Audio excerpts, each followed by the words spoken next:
All right, let's just jump right in, shall we? We are going to talk about one of the most maddeningly human things we do, self-sabotage. You know, that feeling when you realize the biggest thing standing in your way is you. Picture this. I'm sure you can. The deadline is breathing down your neck, the clock is just ticking away, and that big, important project is just sitting there. And here's the frustrating part. It's not like you're confused. You know exactly what steps you need to take. The path forward, it's crystal clear. And yet, you're scrolling on your phone. You're deep cleaning the fridge. You're doing literally anything except the one thing you're supposed to be doing. So what is going on? Why do we do this? That's the big question we're going to get to the bottom of. Okay, first things first.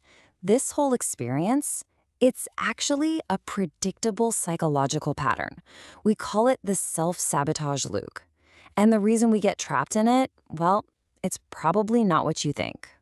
So, right off the bat, let's just agree to throw out all the self-blame. If your go-to explanation is, oh, I'm just so lazy, or I just have zero willpower, I want you to just set that aside. What you're dealing with is a really common, deeply wired human pattern. And I mean really common. Get this, over 70% of people say they struggle with this stuff. So if this feels familiar, you're not broken. You're not weird. You're actually in the huge majority. You're the rule, not the exception. This is so important. The big shift we need to make is right here. It's not about a character flaw. It's not a predictable process that's unfolding inside your brain. And the cool thing about anything predictable is that you can understand it and you can interrupt it. So, what is this predictable process? This right here is the big aha moment of this whole thing. See, to really get why we self-sabotage, you have to understand what your brain's number one job actually is. We tend to think of the brain as this pleasure machine, right? That its main goal is to make us feel happy. But that's not its primary function, not even close. At its very core, your brain is a prediction machine. Its number one, top of the list priority above everything else is to keep you safe by predicting what's going to happen next. Now, this is where it all starts. When what's actually happening doesn't line up with what your brain predicted, it triggers something called a prediction error. It's this gap. And to your ancient primitive nervous system, a gap like that uncertainty, doesn't feel interesting. It feels like danger. And your brain's first instinct is to slam that gap shut, to get back to what's familiar and predictable. And this reaction can actually send us down two very different looking paths of self-sabotage that, believe it or not, come from the exact same root problem. So here are the two paths. On the one hand, you've got the perfectionist. Your internal story is, I'm good at this. But a new project is messy and you might fail. So what do? You procrastinate because that protects your identity. If you fail, it's not because you weren't good enough. It's because you didn't have enough time. On the other hand, you've got imposter syndrome. Your internal story is, I'm not good enough. So when you get a promotion, it creates a huge prediction error. It doesn't fit. So you find a way to mess it up just to get back to that familiar and strangely safe feeling of not being good enough. And this isn't just happening in your head, you know? This whole thing triggers a really powerful physical response in your body. Let's talk about the biology of why, when this gap opens up, you feel literally physically stuck. It's like a chain reaction. First, your brain detects the gap. Instantly, your amygdala, the brain's little alarm system, starts blaring. That floods your system with stress hormones, which starts to shut down power to your prefrontal cortex.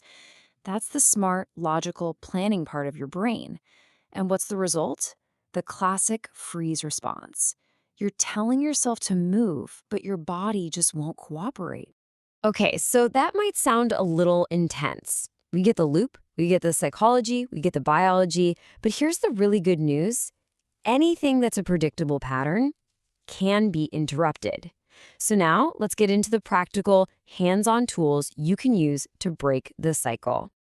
And listen, this is so key. You can't just fight your brain head on and win.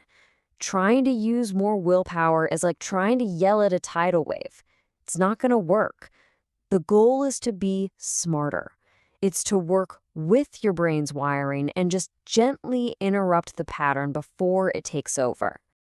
We're going to look at 3 really simple but really powerful ways to do this. Number 1, create something called cognitive distance. Number 2, a brilliant little trick called start badly. And number 3, actively calibrate with reality. Let's start with cognitive dissonance. This is a game changer. So normally, when you have a thought like, I'm going to fail, you and that thought are completely fused. It feels like the absolute truth. But watch what happens when you just add a few words. I'm having the thought that I might fail. Bam. You've just created a little space. You're not the thought anymore. You're the person noticing the thought. And in that space, you get your control back. Okay, tool number 2 is giving yourself permission to start badly. Perfectionism is really just a fancy word for avoidance, right? It makes the stakes so high that starting feels impossible. So you short-circuit the whole system. You tell yourself, this first version doesn't have to be good. It just has to exist. A terrible first draft. One clumsy phone call. Just make something. That creates motion, and I promise you, momentum is so much more useful than motivation. And finally, reality calibration. Look, you can't just think your way out of this. Your brain won't change its predictions just because you tell it to. It needs new evidence. It needs new experiences. Every single time you take a tiny, imperfect action, even when you're scared, you're feeding your brain new data. You're showing it, hey, see, that wasn't a total disaster. We're okay. And slowly but surely, one little action at a time, you start to update its entire prediction model of what's safe and what's not. And that really brings us to the final, most powerful idea. That fear that's been driving all this self-sabotage, it was never really your enemy. It's a primitive, protective instinct doing its best. So by understanding it and working with it, you're not trying to destroy a part of yourself. You're actually integrating it.